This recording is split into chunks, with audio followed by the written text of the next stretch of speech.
Hi everyone, my name is Lauren Metter, and my action research project is on issues concerning nutrition in young children.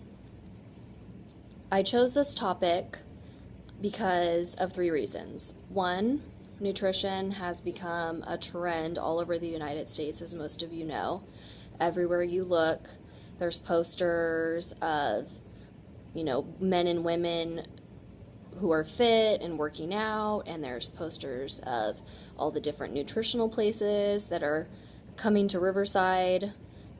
And I see that it's a trend, and I feel like children are being left out of this trend. We only see posters about adults, but what about children? I also chose this topic because it hits close to home with me personally, because growing up as a child, I didn't eat the best, and I suffered a lot of digestive issues because of it. And three, personally, I have grown up to love nutrition and health and fitness. I eat very healthy now, and I work out, 5 days a week or more. And I feel like it's something that needs to be brought to the attention of adults, because children watch us and what we eat, and we influence a lot of their eating habits. And it's not always good, and there are some major effects that people forget about. And it starts all with pregnant mothers. In one of the journals of nutrition, the European Journal of Nutrition, I researched, it states, nutrition plays an important role in supporting structural development of the human brain from conception through childhood and adolescence and into adulthood. And this is very true. Pregnant mothers need to eat healthy as well, because they're nourishing their baby that's in their belly to grow to be, full term and to be born healthy. And a lot of pregnant mothers that don't have this knowledge of nutrition don't understand that there are physical, mental, and psychological problems and effects that can happen with bad nutrition.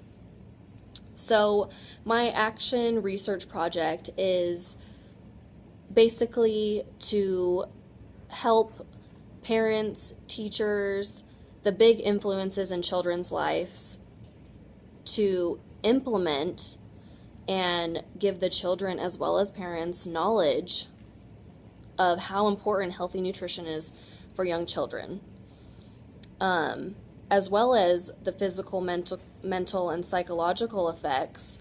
When children are born and they grow into their adolescence, obesity is a big issue that I see so many young children having to deal with. And it is so sad to see, because you can tell that they're unhappy.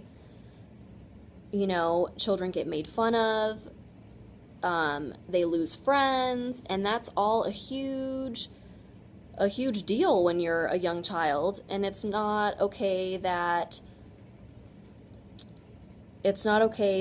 we as parents aren't helping our children to eat better and not have to deal with that and live long, healthy lives. In my research, I conducted 2 experiments in my own classroom. One, I had a theme that was all cooking week. I had the children pick 2 different foods that, one was a good food and one was a poor food to eat as a choice. I read If You Give a Mouse a Cookie. Before doing the experiment, I made a chart, and I had the children choose between apple or a cookie, which one they would prefer. My first experiment, out of 12 toddlers that were the age of 3 and under, 10 children chose cookies and 2 children chose apples. So, of course, the first experiment, I wasn't expecting all of the children to choose apples. And the 2 children who did choose the apples, they actually have never been introduced to cookies. Their parents feed them organic food only. They don't eat anything with sugar in it or dyes. And as babies, their mothers made all of their food from fresh vegetables and fruit. So I wasn't expecting them to eat it. But I conducted the experiment again. And in between each experiment, that cooking week, I had the children make healthy snacks with me. So we made flaxseed muffins, we made banana smoothies, and all the children tried the items, but most of them didn't like it except for the 2 children that were used to eating those types of foods. So my second experiment, I conducted a week later, and I had the children go home, spend the weekend with their parents, and obviously they probably ate whatever they want.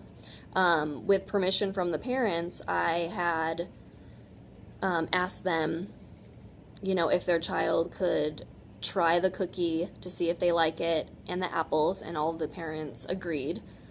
I explained to them that I was doing this project. So the second time that I conducted this experiment, there was no theme of cooking that week. We were in a different theme, but there was still a few things around the classroom, like in home living, there was the fruits and vegetables still, and a couple posters still hanging up. And I wanted to see if the children remembered the experiment we did the first time, and if they were going to choose the same one, the same food that they ate the first time, or if they were going to pick a different one. So I did the experiment again, and out of the 12 children, 4 children chose apples and 10 children chose, 8 children chose cookies. So even though, 2 more children picked apples over cookies, that's still progress, because it's not going to change overnight. Children's habits don't change overnight, or what they eat and what we influence, but as long as I know that I changed 2 children's minds because the other 2 children were children that hadn't tried cookies before, that makes me happy. So even though it might look like the numbers didn't work out, it worked out well for me, and I was happy with the results because they all at least tried the apples, which is good, because that's what we really need to do as educators and parents, is that we need to, show our children the variety of healthy foods they are and let them try them. If they don't like it, you don't have to force them to eat it, but as long as they try it, they might grow accustomed to it and actually like it. I know I've done that as a child. I hated broccoli, and I love it now. I eat it all the time. So my research went well. I've learned a lot and how to influence children. As a teacher myself, I am now in charge of my snack menu at my center, just because I do eat very healthy now. Growing up, I had my digestive issues, and I was tested for gluten and dairy, and I wasn't allergic to any of it. But a couple years ago, I started reevaluating what I was eating, and now I know it was all the starches and all the processed food that was hurting my stomach and giving me digestive problems. And now that I eat healthy, I have never had a problem with my stomach or my digestive tract at all.